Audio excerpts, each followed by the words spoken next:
Bom, a gente está com o Rui agora, que vai falar sobre os avanços biotecnológicos na caracterização e controle de surtos epidêmicos na indústria avícola.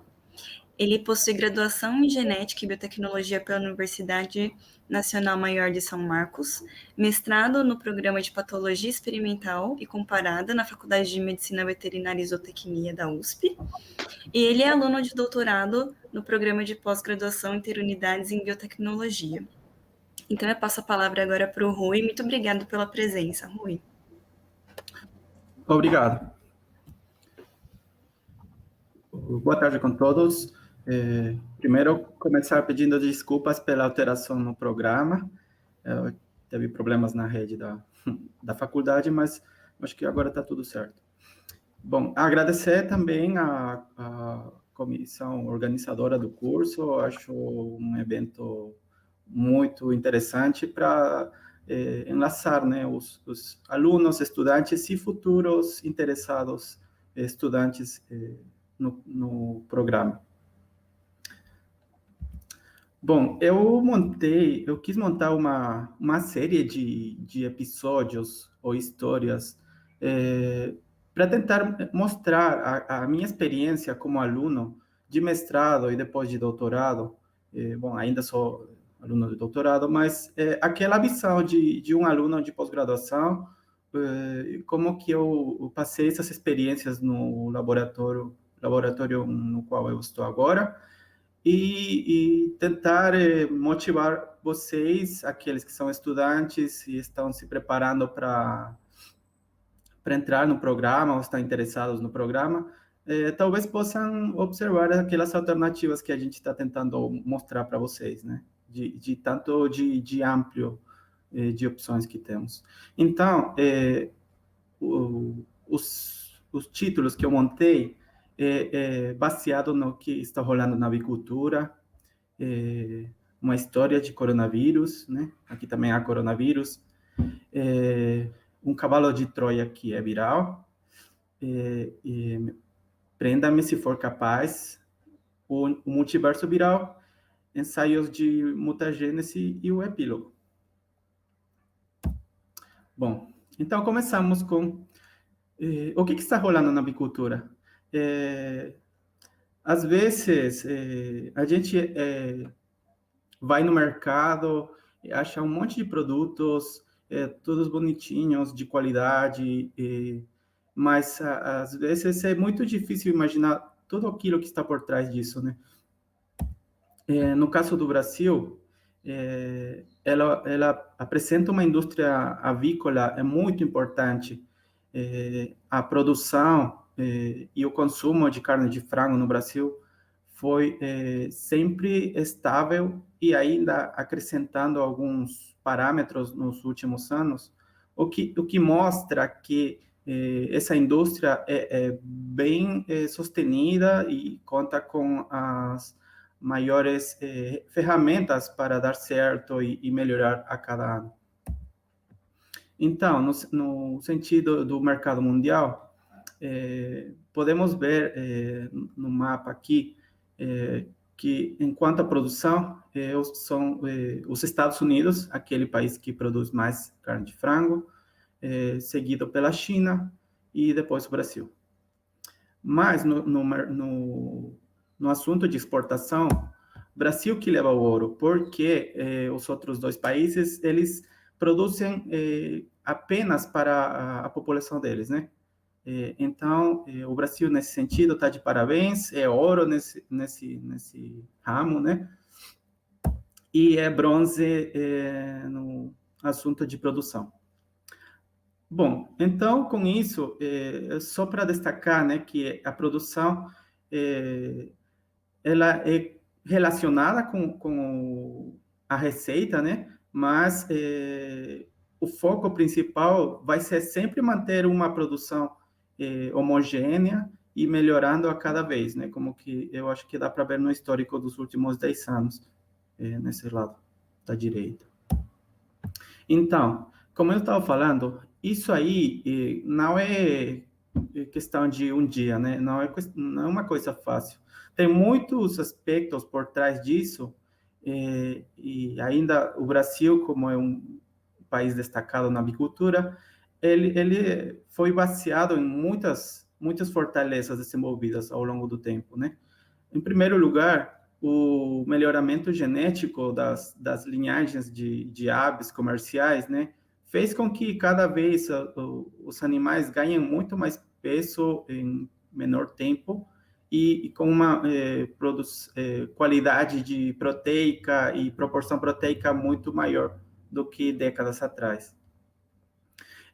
Tem outro aspecto também que é muito importante, que é a biosseguridade. Biossegurança nos aviários, nas granjas, eles alojam milhares de animais e eles têm que ficar todos homogêneos, todos sadios, saudáveis. Então, o controle nessas granjas é muito estrita, né? Como podem ver, talvez... às vezes os funcionários têm que tomar muitos banhos ao longo do dia por causa de não reduzir o risco, né, de transportar contaminantes. Também tem outros muitos fatores, né, que envolvem tecnologia, controle ambiental, a melhora nutricional, a qualidade de água e ração e as melhoras, digamos assim, mais amigáveis com os animais, né? E lógico que a parte tecnológica e biotecnológica é um ponto muito importante nesse ramo, porque a avicultura precisa de um controle sanitário bem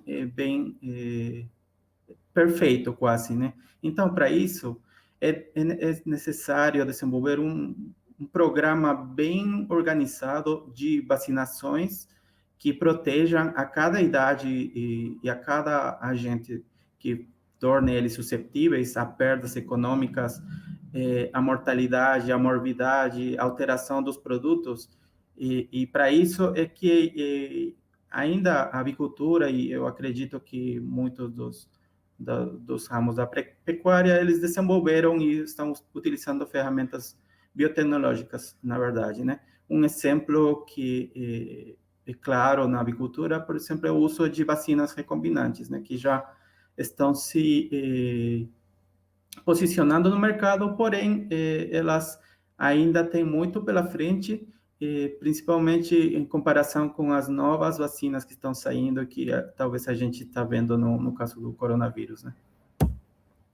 Então, no meu caso, eu cheguei no laboratório de ornitopatologia da medicina veterinária, é um laboratório de pesquisa e de extensão, que a gente tenta lidar com os problemas que acometem a avicultura enquanto a diagnóstico, medicamentos, vacinas e testes clínicos, né, para alguns casos de algum produto que vai tentar ser usado na avicultura.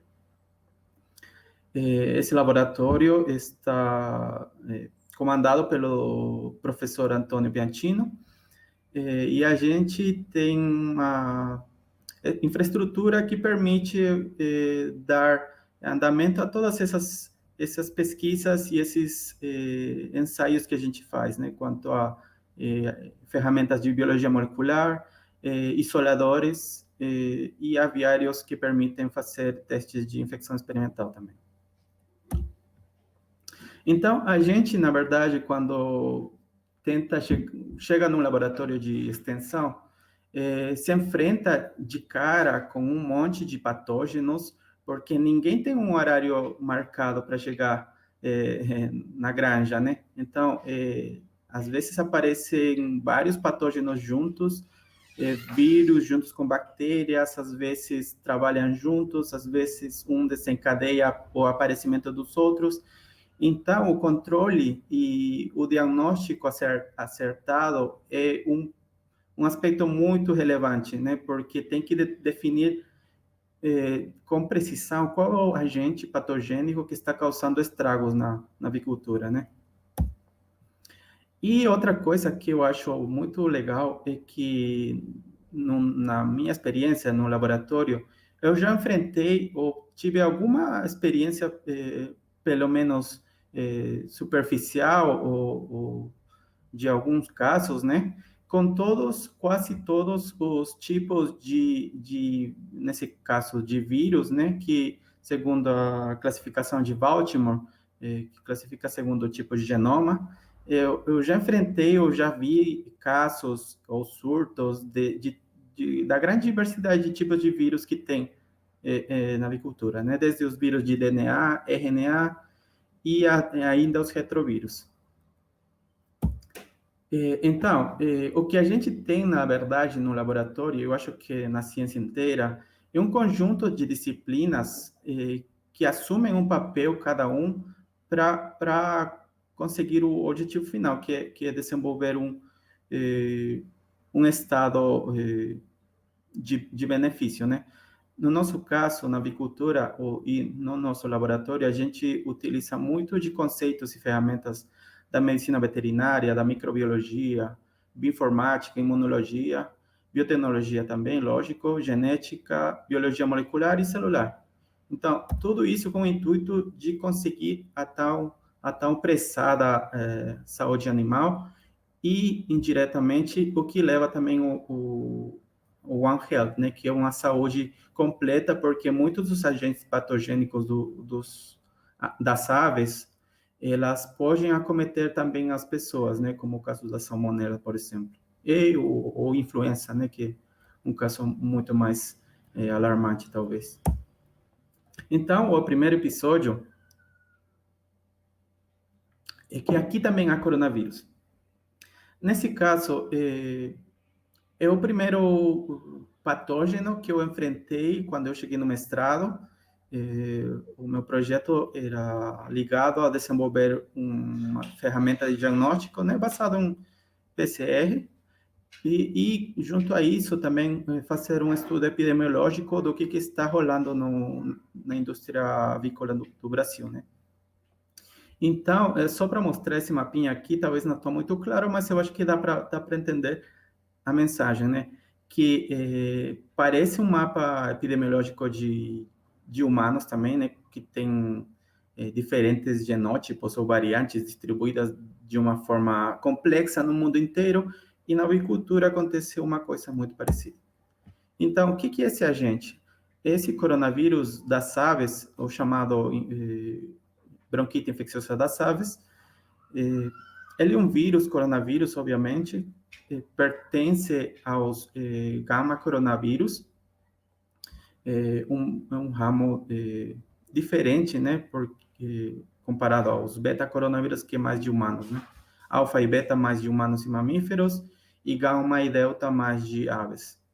Nesse caso, talvez vocês vão achar umas características comuns, né, obviamente, como problemas respiratórios, morbidade e mortalidade associada a isso, e também leva a problemas de insuficiência renal e algumas outras alterações no tecido germinatório das aves, né? E causa alguns problemas também na postura, né? Como, por exemplo, ovos deformes, com casca enrugada, e ainda casos de mau desenvolvimento dos ovos, né? Então, o que nos diz a epidemiologia geral desse vírus? No mundo inteiro, temos mais de 30 genótipos. Elas já não são variantes, são genótipos, porque cada um conseguiu evoluir de forma independente, em muitos casos, ao longo dos últimos 100 anos, quase, né? Como podem ver, o primeiro caracterizado é bem antigo, dos Estados Unidos, e como não podia ser exceção, o Brasil tem um genótipo local, que no caso, ele atinge uma grande parte do ramo da avicultura, né? Então, nesse gráfico da direita, que é uma filogenia, foi trabalhada todas as variantes ou sequências genotípicas, ou sequências genéticas, desculpem, dos vírus da bronquite infecciosa no Brasil. E foi visto que, bom, o que acontece, né, e era o primeiro achado, né, que todas elas se encaixam num grupo só, no genótipo que depois foi nomeado como G11, né, E, porém, tinha também um outro, o genótipo inicial, né, o genótipo 1, mas ele, obviamente, estava ligado ao desenvolvimento de vacinas, né? As primeiras vacinas foram desenvolvidas para os primeiros genótipos e esses foram espalhados comercialmente, né? Então, era um cenário que mais ou menos dava para imaginar, só que a importância de saber qual é o impacto desses genótipos na avicultura e também nos surtos epidemiológicos. Então, como eu estava comentando, esse trabalho do mestrado acabou com uma publicação com o intuito, né, de oferecer uma ferramenta específica para aquele genótipo local, que na verdade todo indica que não é só local do Brasil, é um genótipo que provavelmente está espalhado pela América inteira. E, como um detalhe, eu queria mostrar que mesmo um método de diagnóstico, sendo uma PCR, ela implica ou inclui um desenvolvimento de várias ferramentas de biologia molecular e biotecnologia, né? E isso para mostrar nesse grafiquinho aqui embaixo, todos aqueles procedimentos que eu usei só para validar o método, né? Para uma publicação, logicamente.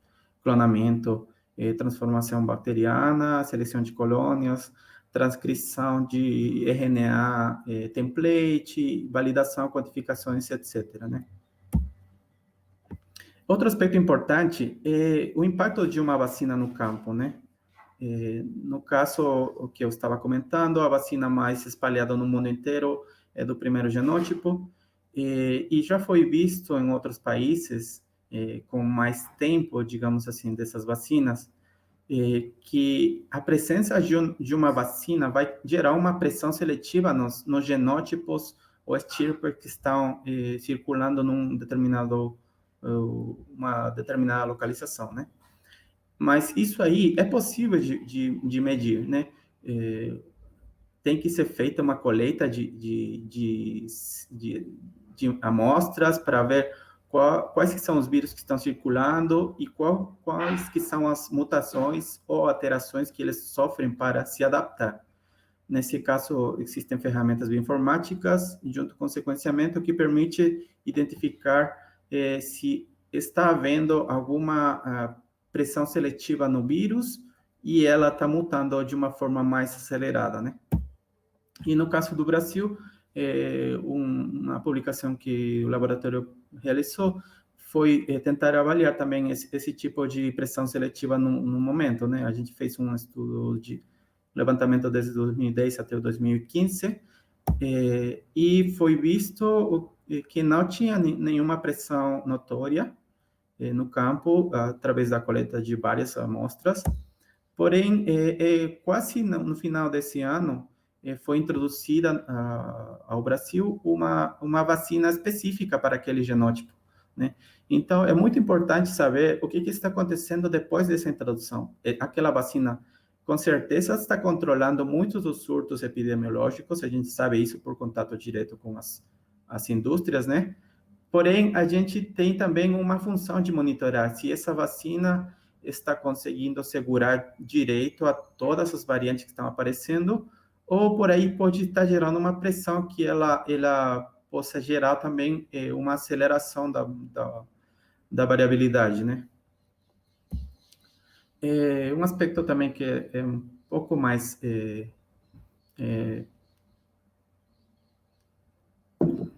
relacionado também ao tipo de variante, aquelas alterações ou adaptações do vírus, um aspecto de mutações pós-transcricionais, né? Pós-traducionais, desculpa, que são alterações depois que já está formada a proteína do vírus, né? E elas podem sofrer diferentes tipos de alterações, como glicosilações, palmotilações, fosforilações, entre outras. Mas cada uma delas cumpre um papel importante, né, na adaptação do vírus. Tem a ver com o transporte, com o tráfico do vírus, com a inclusão do vírus nas células, até com a parte, aspecto de ensamblagem das moléculas, né, das partículas virais. E uma das quais talvez seja mais destacada âmbito científico é as glicosilações. Essas glicosilações são adaptações que vão colocando cadeias de açúcares em algumas partes da proteína, e elas, de alguma maneira, elas geram como uma espécie de escudo que ele oculta, né, as proteínas e os epítopos, talvez, que podem ser alvos de anticorpos, né? Então, é um mecanismo muito, muito importante para o vírus se defender do sistema imune. Isso aqui é muito mais notório com outros vírus, como, por exemplo, o vírus da influenza, que ele gera uma proteção de açúcares muito mais densa, né? E, lógico, no caso de SARS-CoV também, talvez como comparação, a gente vê que existe uma evolução, sim, até nesses pontos, né? Quando comparamos o SARS-CoV frente ao coronavírus atual, né? Bom, o seguinte episódio que eu vou comentar para vocês é esse cavalo de Troia é viral. O que é esse cavalo de Troia que eu vou comentar? Lógico que está relacionado com vírus, né? Mas talvez seja um mecanismo bem estranho, bem pouco comum no reino dos vírus. O que é que acontece? A gente sabe, ou já ouviu muito falar dos retrovírus, né? O caso típico, o HIV, né? Que é um vírus que se insere no genoma do hospedeiro, no caso dos humanos, e ele permanece latente até o momento se ativar, né?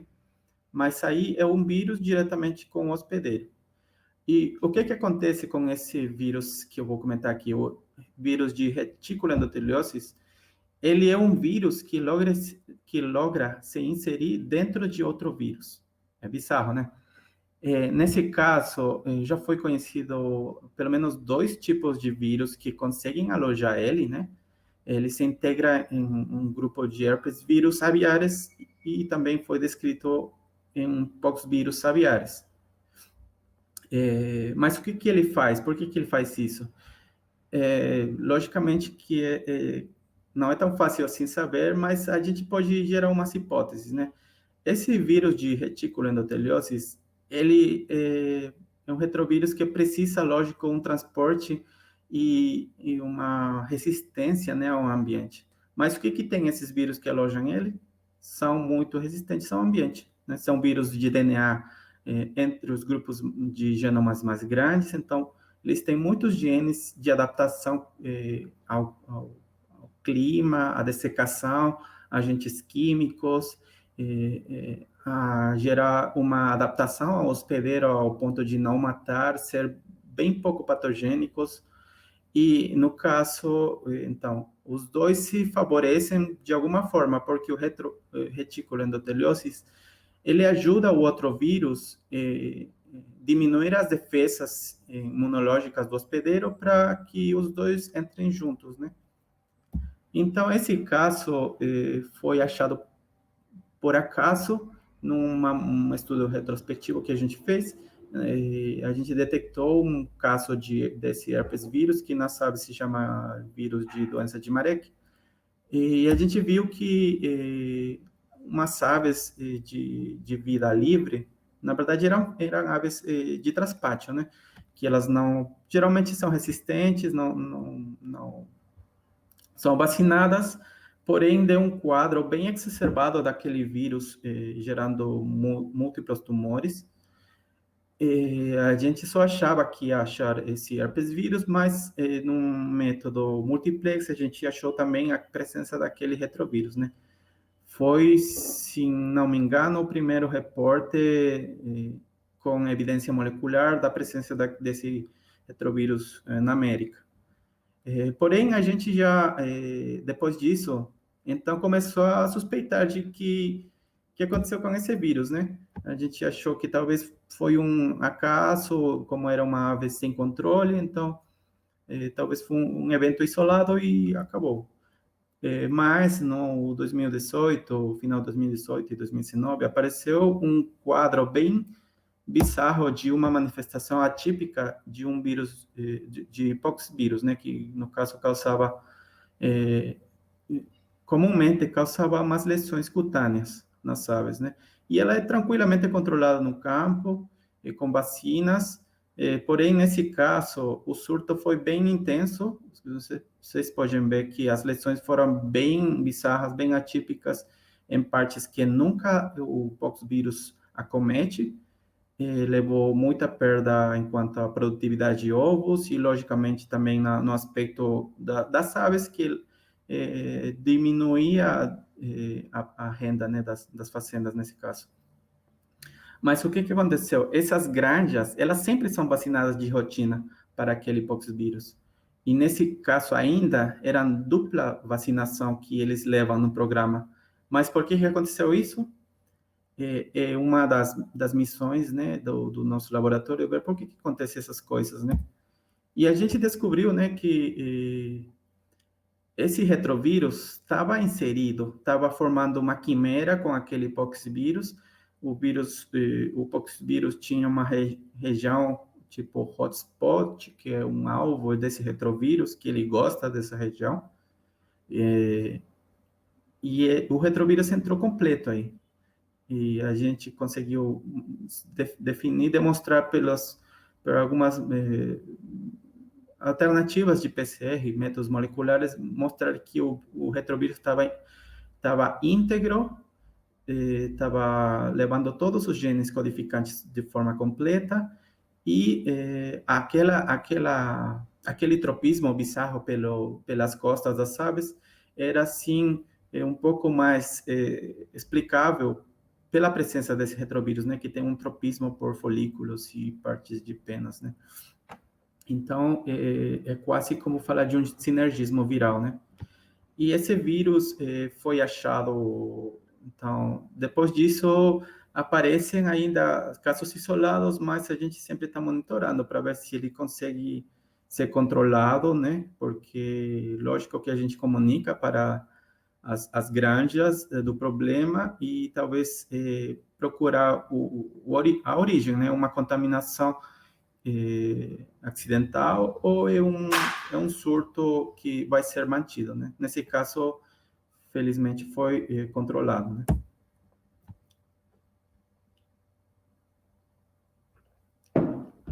Nessa seguinte parte, eu vou falar desse episódio, Prenda-me se for capaz. Nesse caso, eu quero relacionar essas histórias de que o que acontece na vida real, né? A gente sabe que o coronavírus, por exemplo, vou pegar esse modelo porque eu acho que todo mundo já viu de alguma forma, né?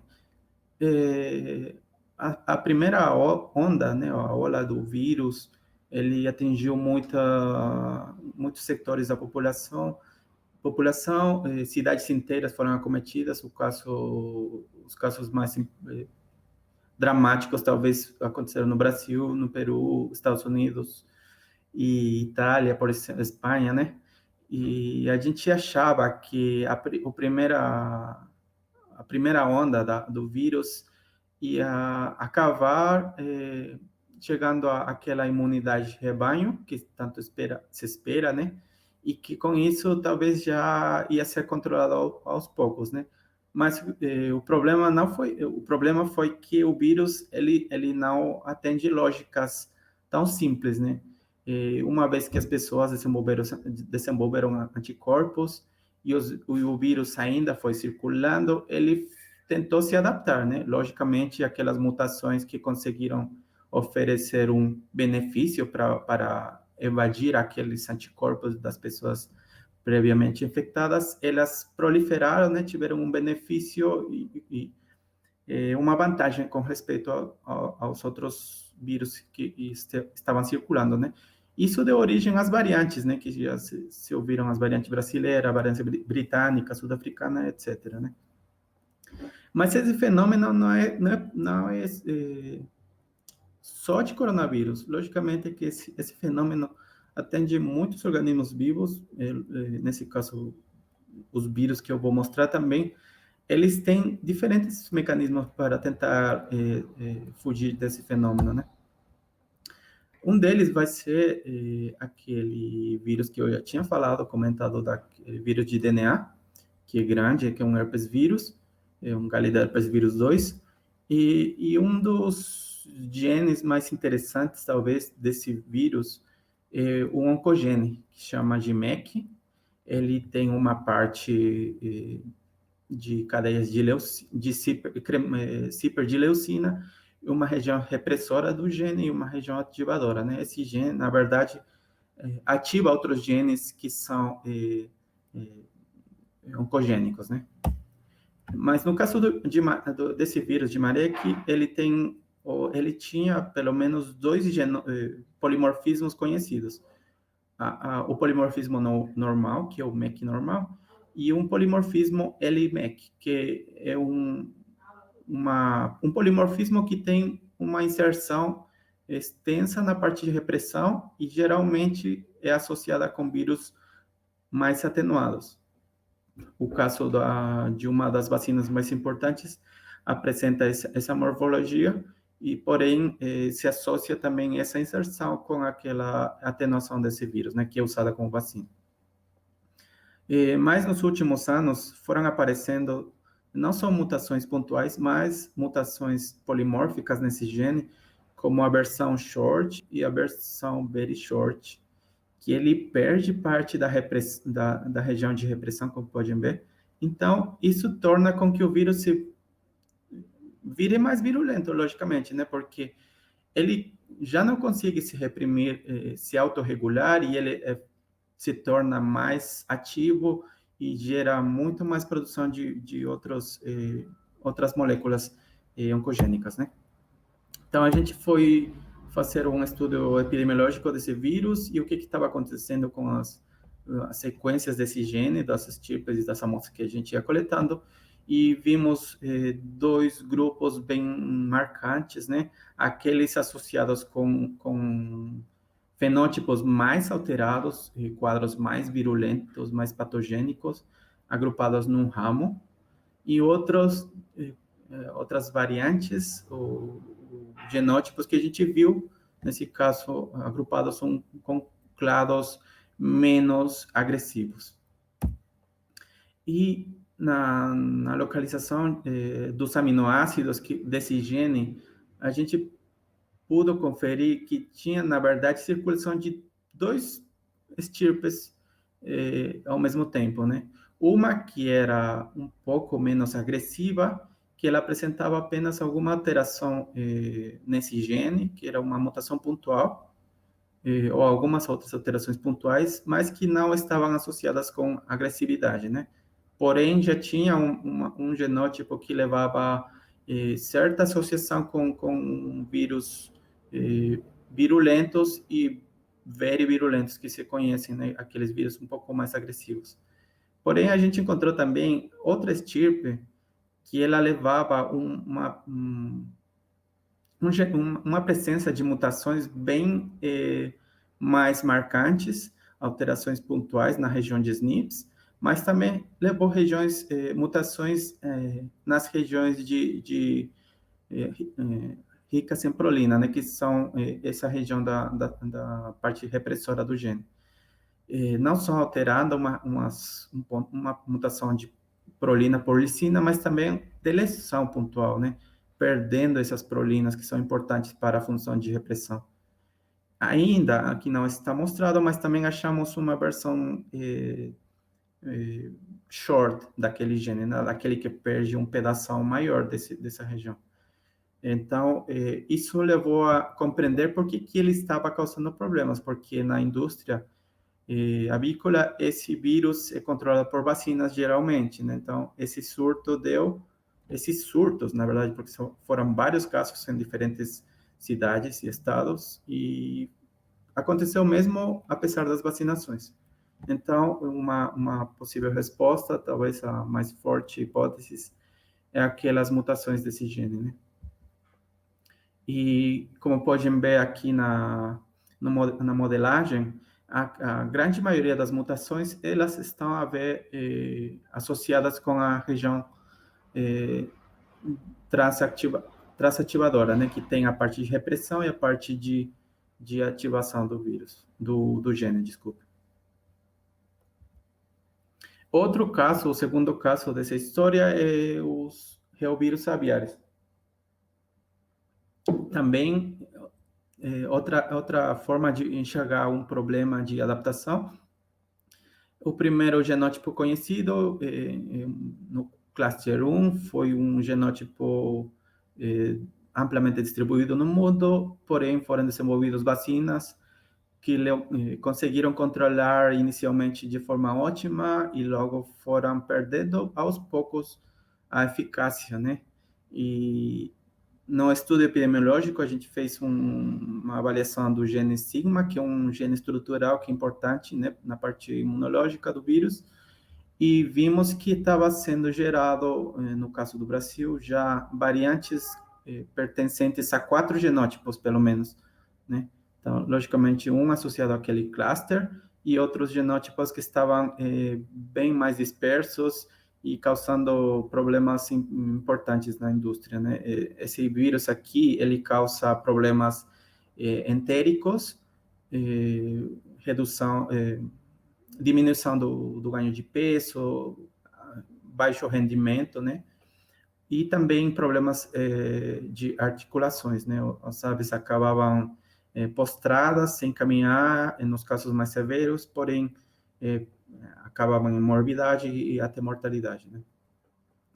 Então, no estudo molecular desse gene, a gente percebeu que as alterações ou mutações que o vírus estava ganhando, aqueles genótipos, eram bem importantes nas partes expostas e nas partes de interação com a célula hospedeira, né? Então, mais uma evidência que o vírus não respeita a vacina, né? O vírus se adapta ou some, né? Então, o mais provável é que ele vai se adaptar se tem as ferramentas ou as condições, né? E quais são as condições que é impossível tirar o confinamento, né? Vocês sabem que as granjas, elas criam milhares de animais em espaços reduzidos, né? Então, espalhamento de vírus é sumamente problemático. O seguinte episódio, eu vou tentar... esse vai ser mais breve. É só umas incursões que a gente fez no laboratório. Está relacionado ao multiverso viral e que tem a ver com a grande diversidade que a gente vê. Às vezes ocorrem doenças ou surtos que a gente nem tem noção de qual vírus que pode estar aparecendo, né? E para resolver isso, a gente tem algumas ferramentas e uma talvez bem importante é a metagenômica. Nesse caso, uma adaptação da metagenômica convencional é aquela metagenômica viral ou virômica, que compartilha muitos dos passos da metagenômica convencional, só tem umas partes adicionais nas etapas iniciais, que é o enriquecimento da amostra viral, né? Nesse caso, pode ser conseguido mediante filtrações, ou ultracentrifugação, ou até por isolamento, né? Ou cultura celular. Seja qual for o caminho inicial, todas elas vão cair no sequenciamento de nova geração, através de preparo de bibliotecas, sequenciamento completo e análise bioinformático dos sequenciamentos obtidos, né? A partir disso, se procura homólogos virais nas bases de dados, e a partir disso consegue-se mostrar, organizar um quadro dos vírus que estão aparecendo nessa amostra, né? Mas não é tão fácil assim, porque aparecem milhares de leituras, múltiplos vírus aparentemente presentes. A gente tem que definir bem se são vírus realmente que estão existindo, ou pode ser um vírus emparentado deles e que, logicamente, não existe na base de dados, e ele vai falar que é um vírus parecido com outro, né? Então, aí a gente tem que ver vários critérios para filtrar essas sequências, para ver qual aquele mais provável que está se manifestando, e a gente tenta chegar numa numa tabela dos agentes mais frequentes e aqueles que podem estar causando os problemas ou associados à patologia, né?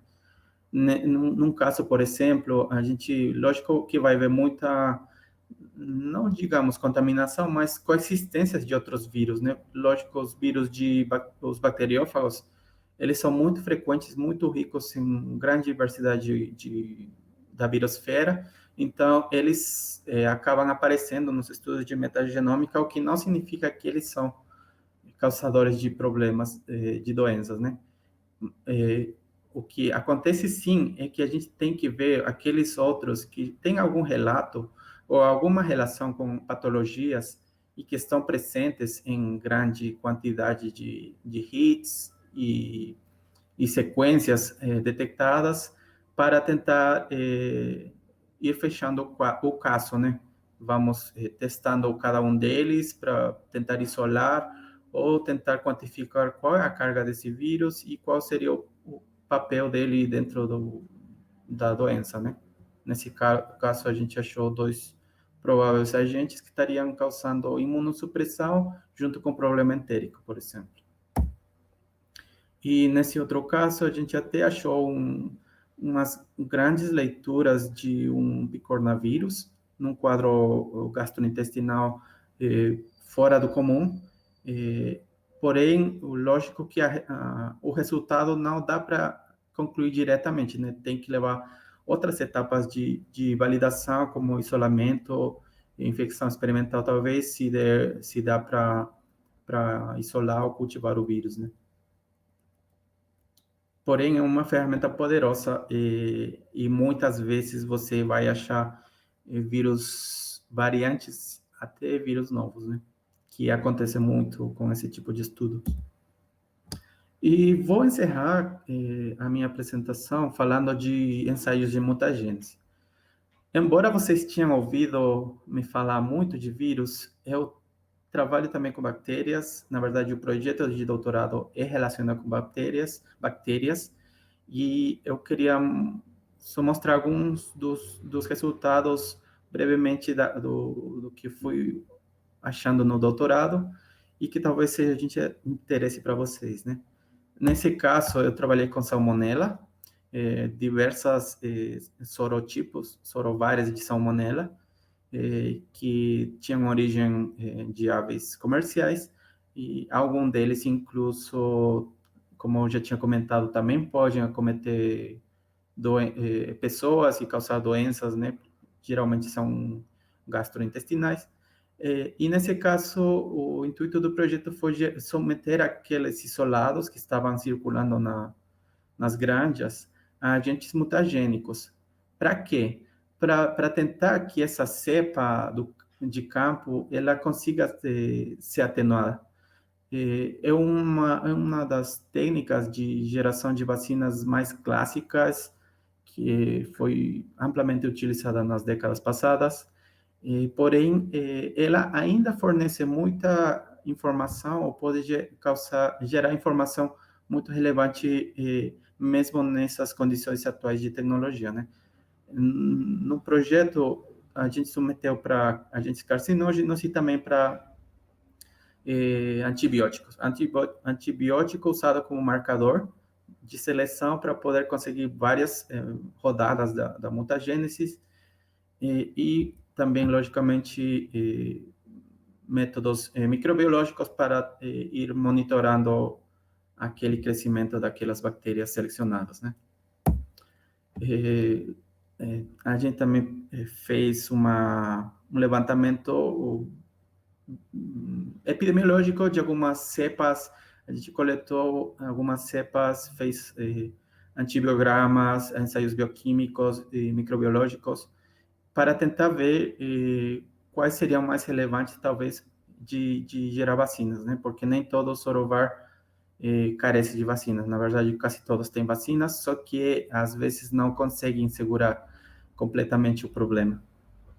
Então, fizemos tudo o que falei e chegamos na parte de sequenciamento de genômica, sequenciamento de nova geração, para obter os dados de tipificação molecular, ressistoma, viruloma, mobiloma inteiro também, para ver o que essas cepas estavam levando de diferente com respeito àquelas que eram mais fáceis de controlar, né? Então, foram se achando genes de resistência, tanto levados por plasmídios, mutações dentro do genoma mesmo. Tentamos ver pangenômica também para ver, localizar genes de interesse particular que possam ser associados com algum fenótipo e também sequenciamento dos mutantes que a gente foi gerando, né? Para ir identificando as mutações pontuais que estava causando aquele tratamento de mutagênese. E foi assim que, nesses resultados de 3 das mutantes que eu obtive, foram achados mutações, adaptações das bactérias já relatadas em genes que são de resposta a agentes mutagênicos, né? Genes associados a polimerasas, principalmente. Porém, também achamos outras mutações em genes associados a aspectos fisiológicos ou metabólicos das bactérias, né? Segundo esse tipo de método utilizado, a gente sabe que esses genes podem estar associados à atenuação. Geralmente, a bibliografia fala, né, que essas alterações paralelas que ocorrem levam a algum tipo de atenuação nas bactérias, né? Então, a gente consegue, a partir disso, localizar alguns possíveis candidatos de alvo molecular para ver algum tipo de ensaio posterior, né, que seria mutação direcionada, né, mediante outros tipos de métodos de biologia molecular. Bom, finalmente, para encerrar essa apresentação, a gente tem muita coisa na avicultura, muito agente aparecendo cada semana, cada mês, cada quadro mais bizarro que o outro, e a gente tem uma demanda nessa indústria muito ampla para vários aspectos. Eu só coloquei aqui algumas que eu manjo de alguma forma, talvez no sentido de conhecer elas, né? Ou seja, que eu sei que está faltando, e eu quero apresentar para ver que tem coisas para fazer, né? Como desenvolvimento de métodos diagnósticos, seja molecular, seja teste rápido, desenvolvimento de imunobiológicos como anticorpos ou epítopos sintéticos, que dá até para vacinas ainda, né?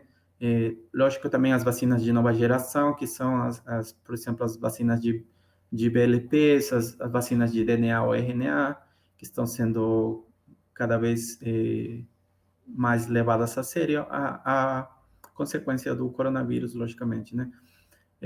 Imunoterapias de lineagens de alto valor comercial, vocês talvez não sabem, mas existe um progenitor de todos aqueles frangos das grandes, daqueles milhares, tem um avô, um bisavô, que se fala, que é aquele que fornece do material genético para todas as células, né?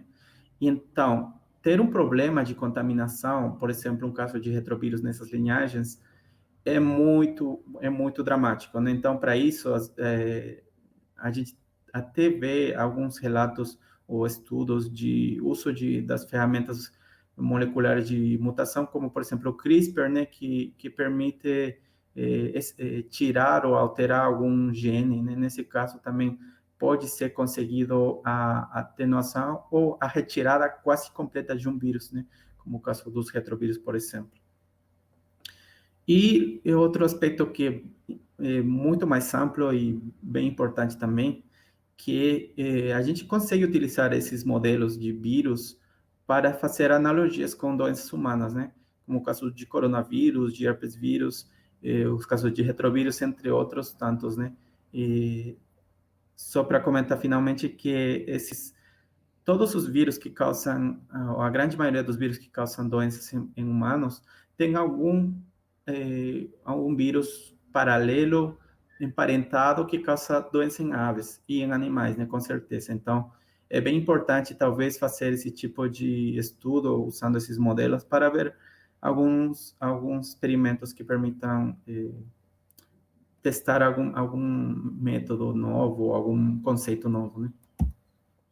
Então, finalmente eu vou agradecer a todos os laboratórios que participam com a gente nos estudos que a gente faz e os casos, né? E a colaboração internacional também, que da minha parte também eu consigo manter. E ainda um pequeno grupo que eu tento levar à frente para ver aspectos de um grupo de vírus que são os picornavírus, que é um grupo pouco conhecido, porém amplamente diverso, né? E com isso eu acho que eu encerro aqui a apresentação. Eu fico à disposição de qualquer pergunta. Obrigado. Muito obrigada, Rui, pela sua participação no evento. A gente vai abrir para as perguntas agora, então.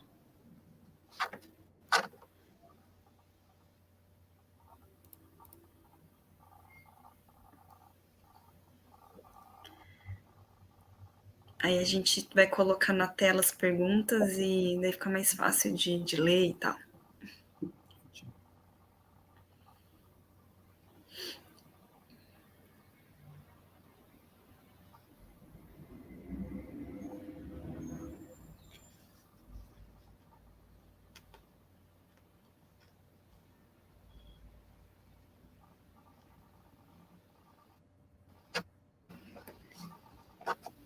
Vamos ver se o pessoal já conseguiu colocar.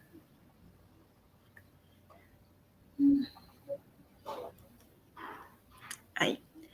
O Robert Francelino perguntou: dentro das granjas, a avaliação dos agentes infecciosos é feita diariamente? Geralmente é feita por lote, né? Então, às vezes, depende da etapa. Geralmente, se tenta ser menos invasivo, né? Porque a parte de estresse é bem importante, é bem relevante na produção.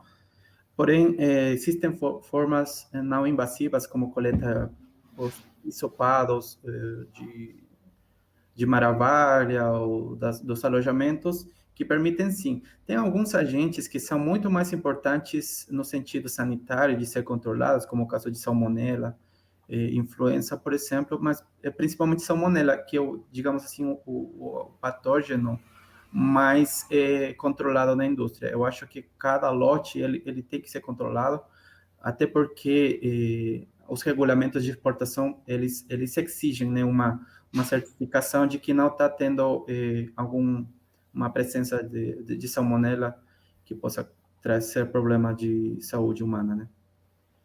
Fica mais nessa parte dos produtos, né, do que dos animais. Sim.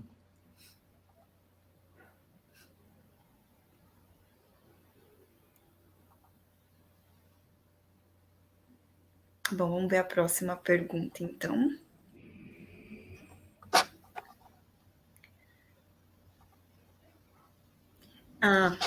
Peraí, o pessoal teve um problema, então eu vou ler foi.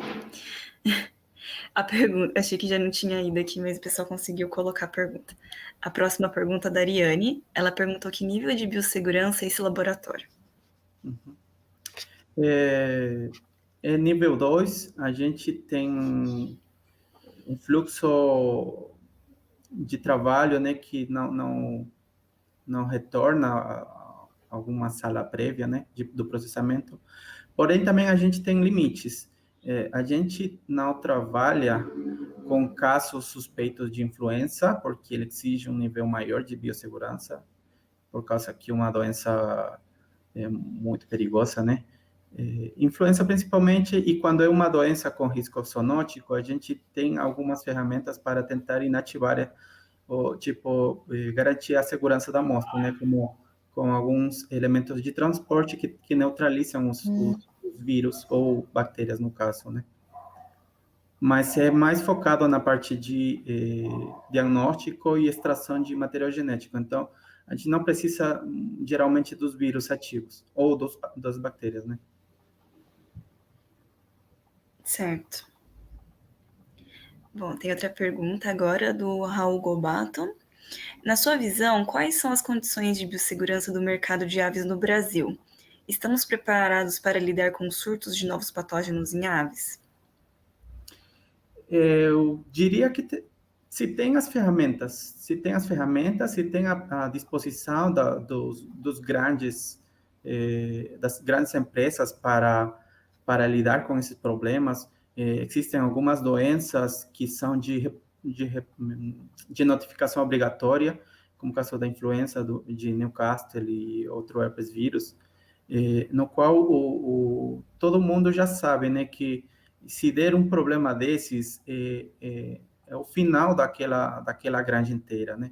É um risco que se corre, mas é um risco que é levado a sério. Porém, então, aquelas empresas são muito exigentes com a parte sanitária e com o controle. Mesmo assim, a gente vê que aparecem surtos de variantes ou agentes que estão aparecendo com problemas, mas isso aí é uma ocorrência natural.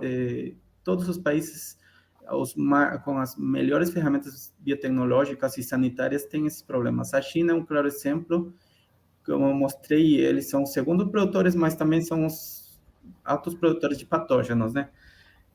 Mas isso é causado porque às vezes não dá para controlar 100% nada no mundo, né? Então, a gente faz um esforço para ir atrás, para resolver problemas rápido, a gente faz a nossa parte, as empresas também, e o controle biosanitário é bem alto, né? Tem funcionários, como eu comentava, né, que eles têm várias etapas ou passos para desinfecção, tem ciclos, né, no qual o lote sai e todo o local é descontaminado, o material utilizado é descontaminado. Então, isso dá com que a produção do Brasil na avicultura seja bem rentável, né? Certo. A gente tem mais alguma pergunta? Vamos ver.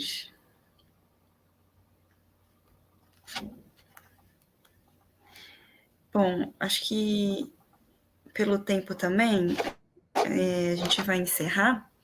E eu agradeço de novo, Rui, pela sua presença aqui. E que bom que você conseguiu voltar para dar palestra, apesar dos problemas de conexão. Muito obrigada. Obrigado a vocês pelo convite novamente e desculpem qualquer problema.